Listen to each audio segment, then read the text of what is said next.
wabarakatuh. Waalaikumsalam. Ya, selamat datang Bapak Guru hebat. Terima kasih telah meluangkan waktunya di jam-jam sekarang ya. Saya tahu bahwa jam. Terima kasih Bapak Ibu yang sudah menyempatkan waktunya untuk mendengarkan materi dari saya. Di jam-jam saya tahu bahwa di jam-jam seperti ini itu jam-jam rawan, waktunya istirahat. Tapi terima kasih banyak atas kesempatannya.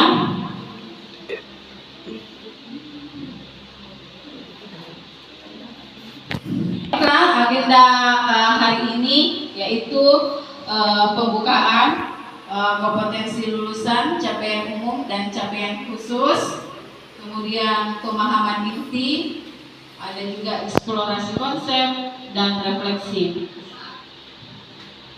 Ini ada pertanyaan pemantik ya, Bapak Ibu sekalian. Saya bisa minta pendapatnya, apakah setuju atau tidak setuju dengan pernyataan yang ada di atas. Saya ingin tanya yang nomor 1, hukuman dapat mendisiplinkan anak. Apakah Ibu setuju atau tidak setuju? Supaya bisa. Apa? Ya, Ibu Suwarni Munir. Ya. Pendapat dari Ibu Suwarni, hukuman dapat mendisiplinkan anak, katanya setuju. Ada pendapat lain? Ada yang tidak setuju atau sama dengan Ibu Suwarni? Setuju? Kalau hukuman itu dapat mendisiplinkan anak? Setuju? Ada yang bisa menjelaskan alasannya kenapa hukuman itu dapat mendisiplinkan anak? Coba Ibu Anis. Hukuman dapat mendisiplinkan anak. Saya setuju karena supaya anak-anak lebih motivasi lagi untuk belajar.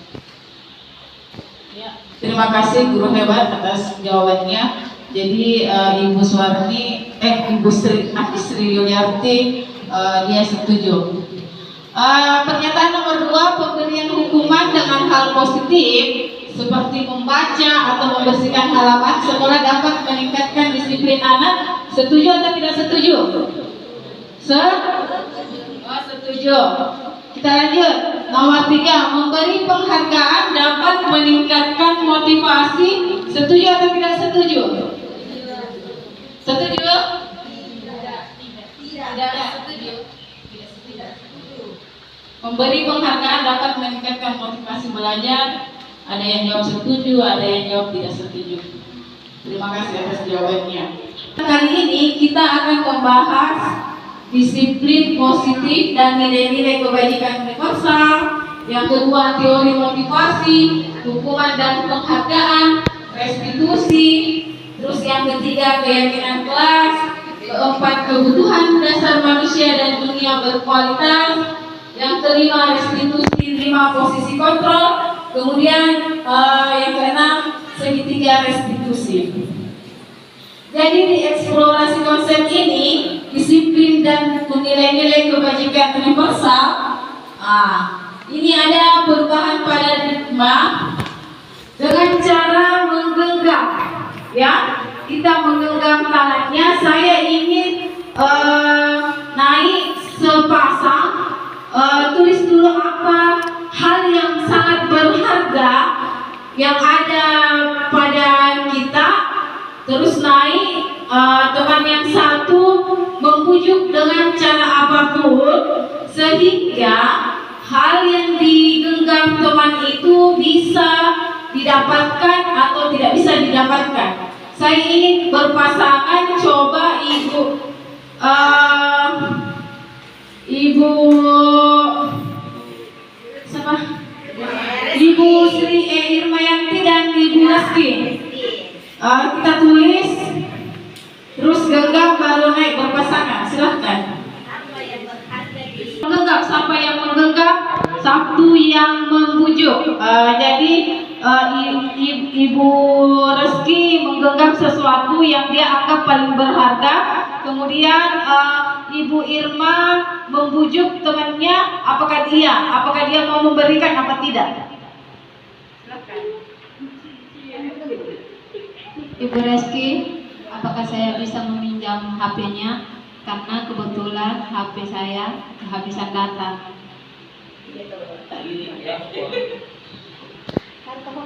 Boleh. Kenapa bisa ditahan HP belum dibuka ya? Kita mulai ya. Ibu Sri ini yang menggenggam, terus Ibu Irma yang membujuk Ibu Reski. Ibu Reski, apakah saya bisa meminta yang ada di tangan Ibu Reski? Ayolah.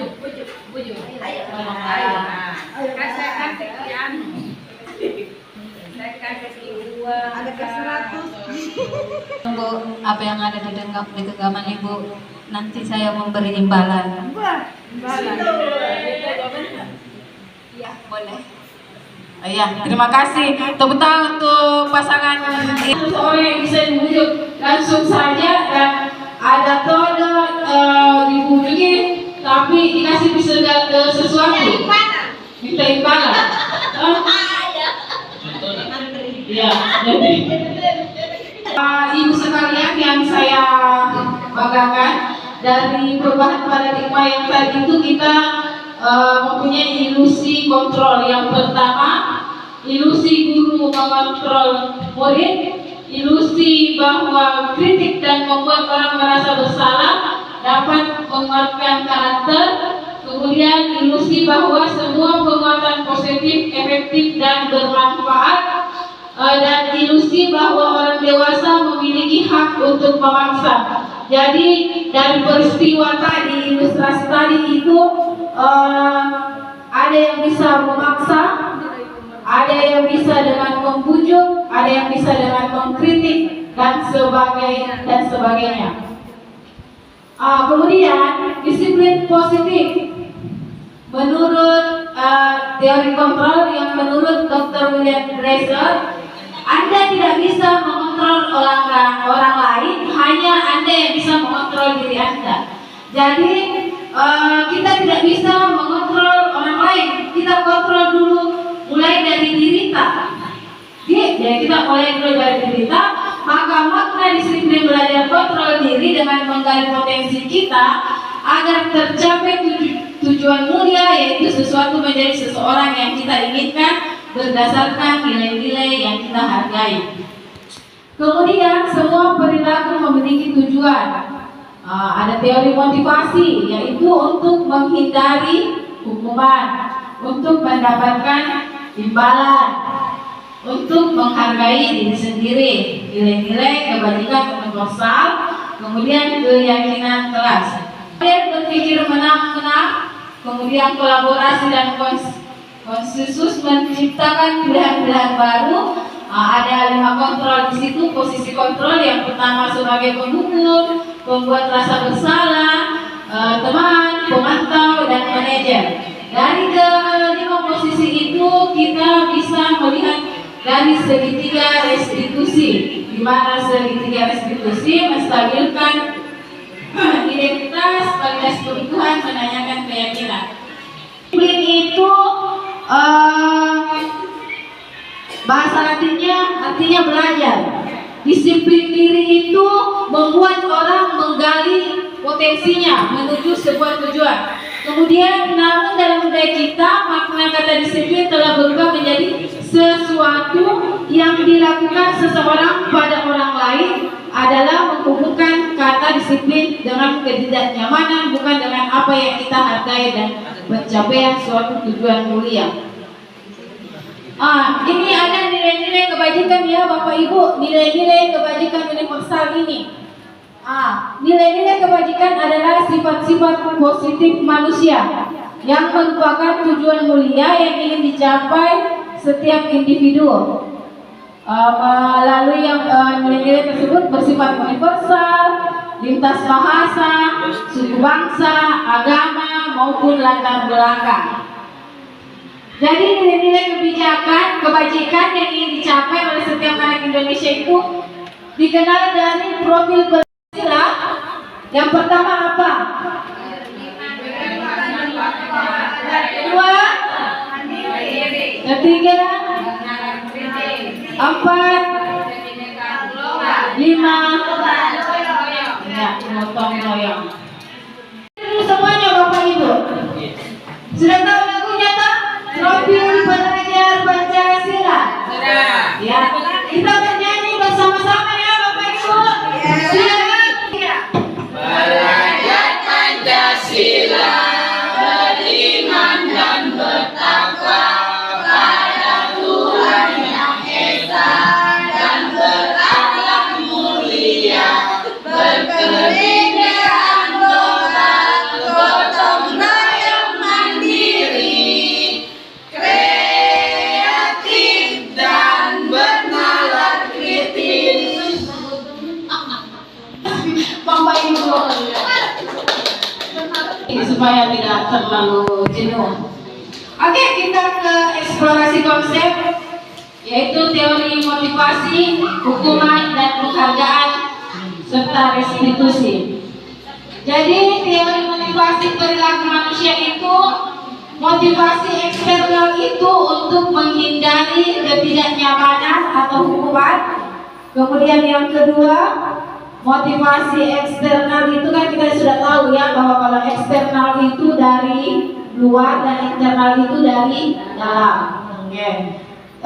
Yang ketiga, untuk menghargai diri sendiri. Jadi itu yang dari dalam diri kita sendiri. Ini ada merdeka menurut Ki Hajar Dewantara, yang artinya tidak hanya terlepas dari perintah, akan tetapi juga cakap buat memerintah diri sendiri.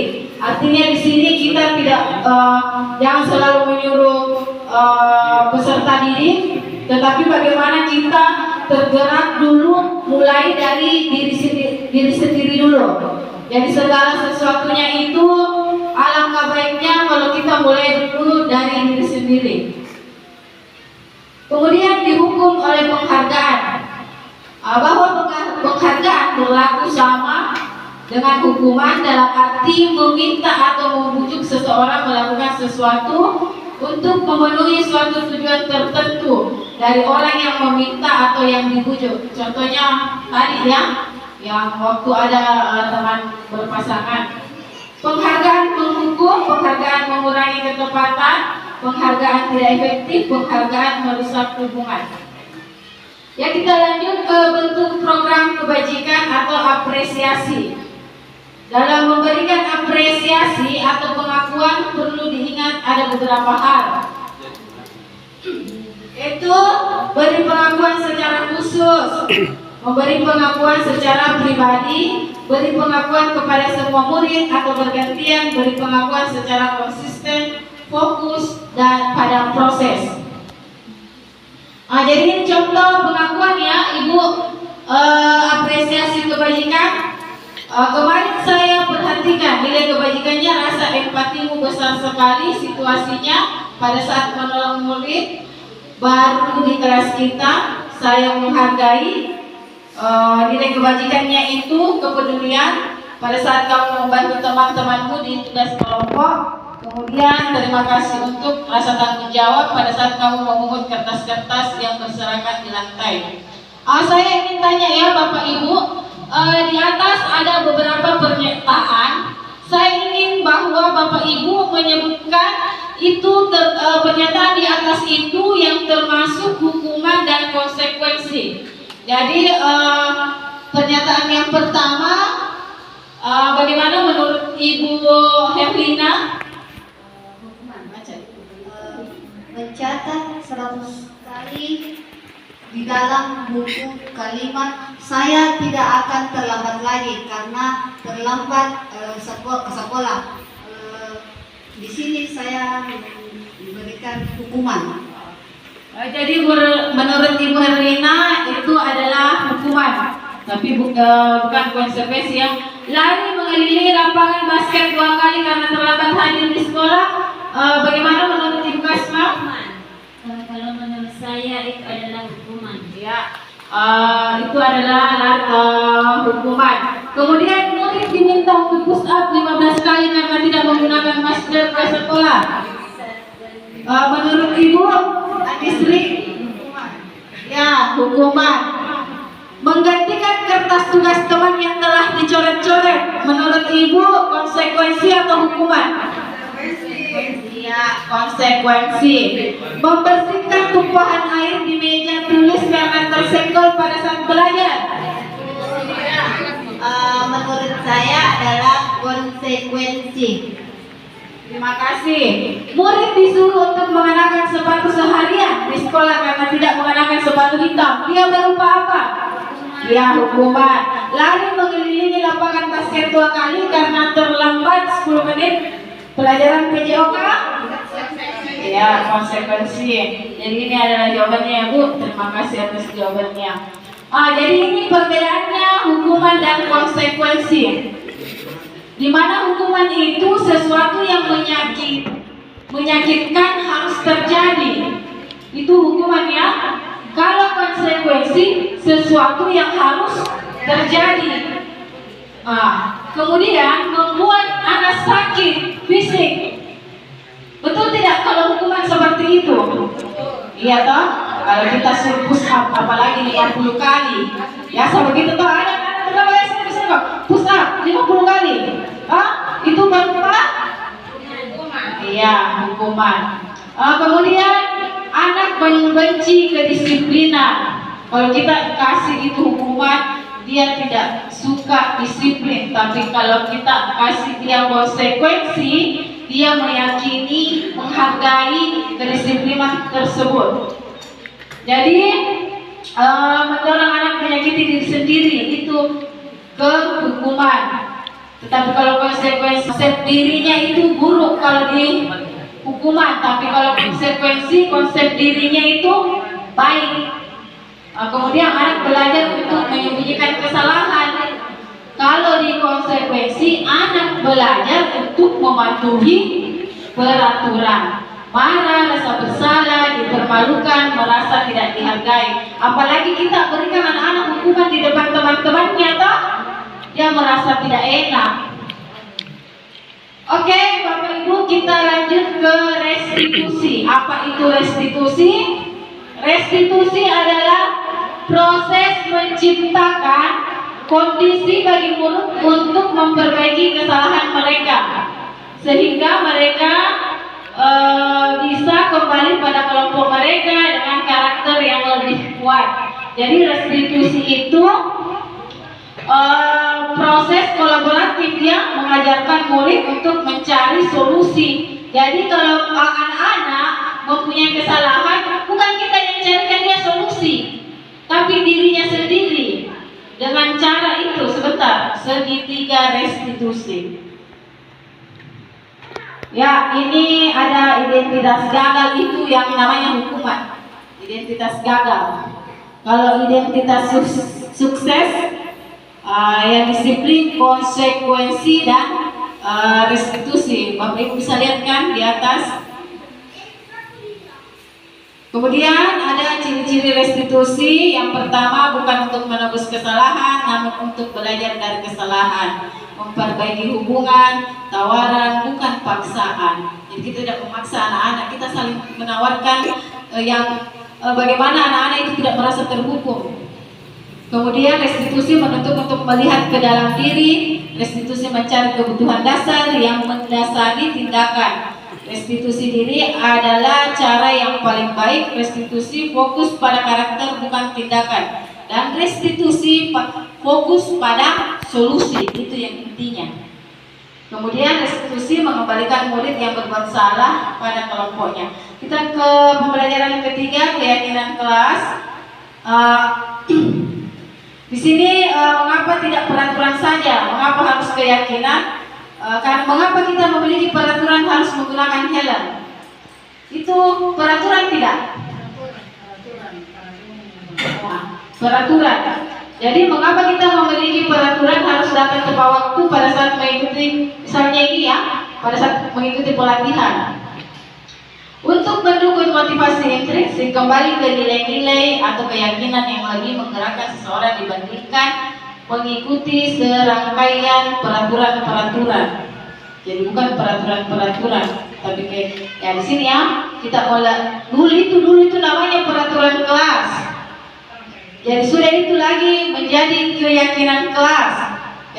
Yang keyakinan kelas itu bukan guru yang membuat, tapi siswa. Kita sama-sama berdiskusi. Siswa yang menentukan.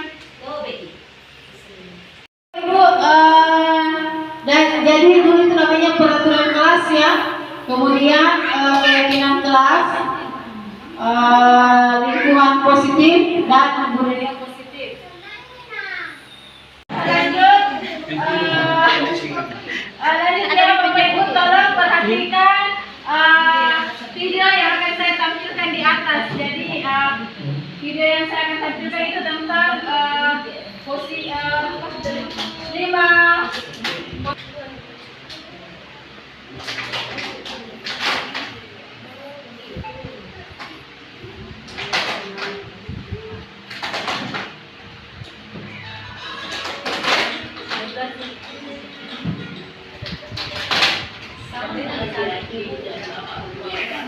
Dalam penerapan disiplin positif restitusi, salah satu program yang dikembangkan adalah 5 posisi kontrol. 5 posisi kontrol dalam restitusi adalah proses perjalanan seorang pendidik agar dapat mengenali dirinya.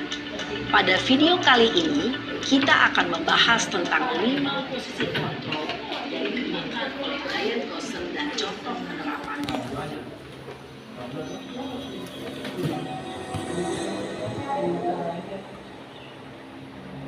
5 posisi kontrol itu adalah 1.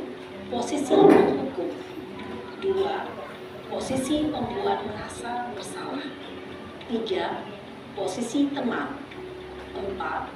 Posisi pemantau atau monitor, dan 5. Posisi manajer. Untuk lebih memahami 5 posisi tersebut, mari kita saksikan kasus Naren yang terlambat hadir 20 menit di sekolah dan melihat bagaimana kelima posisi kontrol dalam menghadapi masalah tersebut.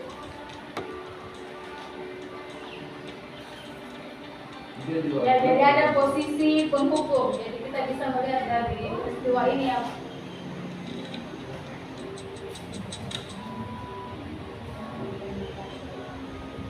Naren, Ada di sini.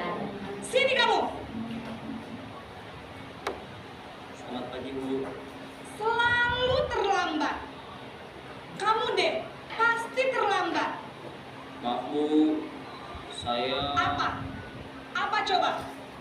Alasan kamu apa lagi? Kapan sih kamu tidak terlambat? Malas sekali ya kamu jadi anak.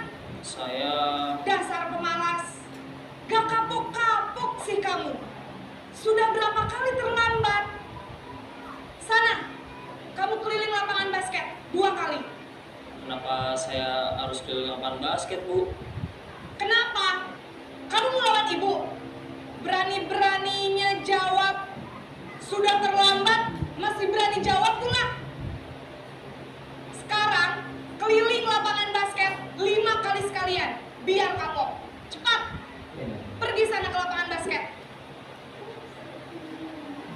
Posisi penghukum biasanya berbicara dengan nada tinggi, menghardik, menunjuk-nunjuk, menyakiti, dan menyindir. Hukuman bisa berupa fisik maupun psikis. Ibu dan bapak guru hebat. Dampak yang terjadi pada murid ketika guru berada pada posisi penghukum adalah murid cenderung akan memberontak, bahkan menyimpan dendam.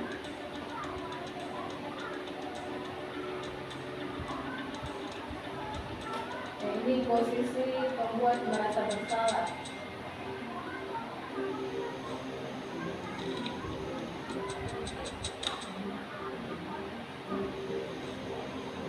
Naren!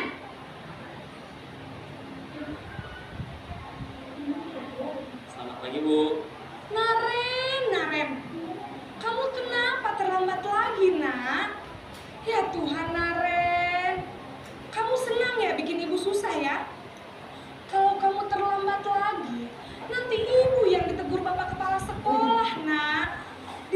ibu tidak bisa membina kamu. Duh, gimana ini? Maaf Bu, Duh, Gusti Naren. Kamu suka ya kalau ibu tegur bapak kepala sekolah? Terus, sekarang ibu harus tulis apa ini di buku absen? Ini kamu sudah sering terlambat loh. Ibu harus apa coba? maaf Bu, maaf sekali. Ya sudah, lain kali jangan bikin ibu susah lagi ya nak ya. Ibu tidak akan kuat lagi kalau kamu begini terus. Bisa jantungan kalau ibu tegur bapak kepala sekolah. Sana cepat ke kelas. Maaf ya Bu, maaf sekali. Posisi pembuat rasa bersalah berbicara dengan nada tenang, cenderung lembut, namun kata-kata yang Nanti lain kali larinya lebih kenceng lagi ya. Biar gak terlambat lagi. Bikin seneng ibu. Demi ibu. Selamat pagi Bu. Apakah Naren meyakini? posisi manajer adalah posisi kontrol yang disarankan untuk membimbing murid memiliki sikap disiplin yang positif, yaitu murid yang mandiri, bertanggung jawab, dan dapat memecahkan masalah. Tujuan dari posisi ini adalah agar murid dapat berefleksi atas tindakannya. Guru akan dengan tulus memberikan pertanyaan-pertanyaan bermakna, sehingga membuat murid dapat belajar dari kesalahannya dan mencari sebuah solusi untuk menyelesaikannya. Ibu dan Bapak guru hebat, setelah mengamati adegan kelima posisi kontrol tadi, kira-kira posisi mana yang paling ideal? Posisi mana yang dapat menunjang motivasi intrinsik murid? Jadi saya mau tanyakan kepada Bapak Ibu dari kelima posisi yang tadi sudah kita perhatikan. Ada yang pertama posisi apa lagi Bapak Ibu yang pertama? Sebagai penghukum. Ya, penghukum. Yang kedua pembuat Rasa bersalah. Yang ketiga posisi teman. Kemudian posisi pemantau dan yang kelima posisi manajer. Menurut Bapak Ibu, posisi yang mana yang paling efektif yang kita bisa gunakan di sekolah kita? Posisi yang kelima. Ya, posisi Manajer. manajer. Sebagai manajer. Nah, dia tidak emosi, dia tidak bersenda gurau, jadi menggunakan suara tinggi tapi tidak seperti marah ya. Oke, maka sudah dilihat tadi videonya dari kelima posisi tadi. Kita lanjut ke eksplorasi konsep kebutuhan dasar manusia dan dunia berkualitas. Jadi kebutuhan dasar manusia itu ada bertahan hidup, kasih sayang, dan rasa diterima, ada penguasaan, kebebasan, dan kesenangan. Kita kembali ke 5 posisi kontrol.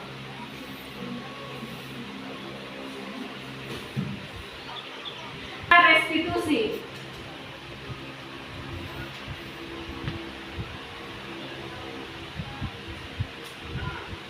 Ada video ya Bapak Ibu, tolong diperhatikan. Di sini ada video segitiga, penerapan segitiga restitusi.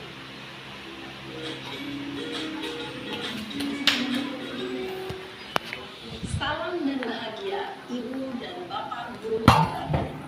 Pada video kali ini kita akan membahas tentang salah satu program disiplin positif yang diterapkan di lingkungan sekolah yang dikenal dengan nama restitusi.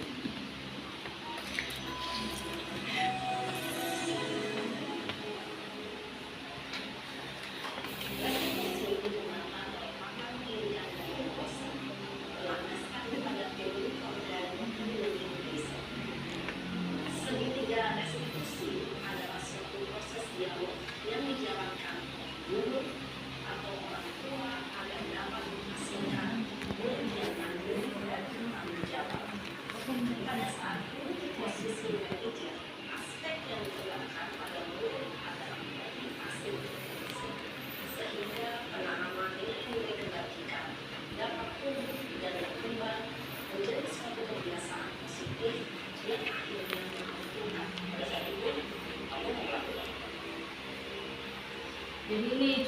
supaya kita menerapkan segitiga restitusi.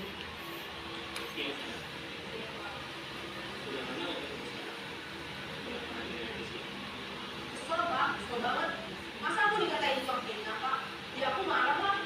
Aku gak dikatain Eka di depan kelas. Kesel banget. Menstabilkan identitas ya. Dengan bertes seperti ini. Kemudian pada saat itu kamu melakukan apa? Ya saya langsung ngatain Eka lah Pak. Kesel banget. Saya bentak-bentak dia depan teman-teman lain. Oh begitu.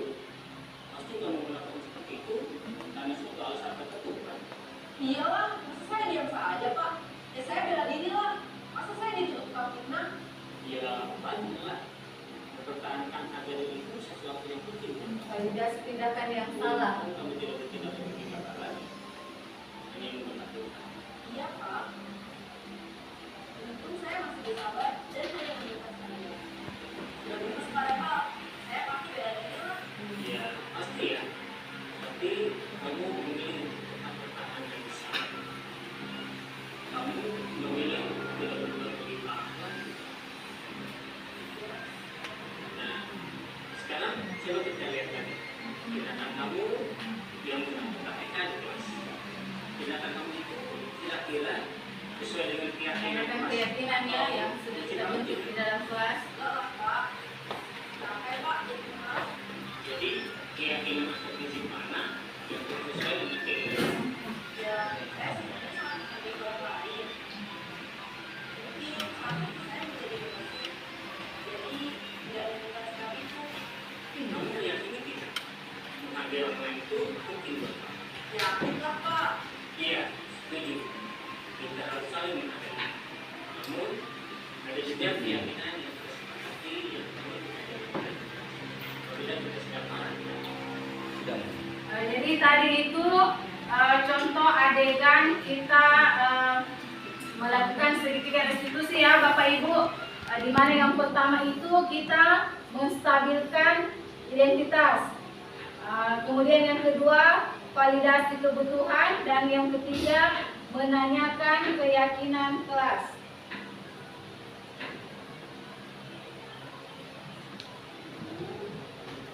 Oke, kita refleksi ya. Setelah pemaparan yang saya berikan, hal baru apa yang bisa mengubah paradigma yang saya dapatkan? Jadi hal apa yang merubah Bapak Ibu dalam mengubah paradigma? Siapa yang bisa? Ya, Ibu Andi Sri Yuliarti. Terima kasih atas kesempatannya. Hal baru apa yang mengubah paradigma saya itu tentang disiplin positif, di mana cara menerapkan sikap disiplin yang bertujuan untuk menumbuhkan kesadaran anak. Iya, terima kasih. Ya, terima kasih. Pertanyaan kedua, perasaan apa yang muncul selama mengikuti kegiatan yang tadi, mulai dari awal sampai akhir? Perasaan Bapak Ibu bagaimana setelah mendapatkan materi ini? Ya, Ibu Reski. Saya selama mengikuti kegiatan ini sangat bermanfaat dan mendapatkan ilmu dari kegiatan ini, karena dari disiplin ini kita dapat mengetahui bahwa sangat penting buat disiplinkan untuk diri kita sendiri, lalu diterapkan ke siswa. Oleh sebab itu adanya feedback antara guru dengan siswa akan menghasilkan cita rasa yang signifikan, baik dalam pembelajaran di dalam kelas maupun di luar kelas. Ya, terima kasih. Ikuti kegiatan ini. Siapa yang bisa menjawab? Yang coba Ibu Basma. Ada yang tanda sini kan? Ya. Ini sih satu dua. Kalau bagaimana Ibu, saya akan menjadi alumni yang seperti apa setelah mengikuti kegiatan tadi? Baik, setelah saya mengikuti kegiatan diseminasi budaya positif ini, saya akan menjadi among yang menjadikan posisi saya sebagai posisi manajer, yang tadinya selama ini saya menjadi guru yang sering merasa saya menghukum siswa, maka setelah mengikuti kegiatan ini, maka mungkin saya akan merubah paradigma berpikir saya dan saya akan menjadi AMO memposisikan sebagai posisi manajer. Terima kasih Ibu. Ya, jadi setelah kita pelajari ini mungkin sudah berubah pikiran dulu kan. Jadi mungkin dulunya pasti kita tidak pungkiri itu bahwa kita selalu menghukum. Kadang terlambat bersihkan WC, kadang terlambat disuruh lari ke lapangan. Jadi mulai sekarang ibu bapak guru bisa merubah mindset itu seperti itu menjadi posisi manajerial ya. Jadi kita tidak boleh manajer kita tidak boleh menghukum lagi seperti hal-hal yang sudah dilakukan di masa lalu. Jadi mari kita ubah mindset kita ke depan, bagaimana kita menjadi mengembangkan atau menerapkan budaya positif ini ya. Terima kasih banyak sebanyak-banyaknya untuk kehadiran Bapak Ibu guru dalam diseminasi aksi nyata budaya positif yang saya lakukan. Assalamualaikum warahmatullahi wabarakatuh. Waalaikumsalam.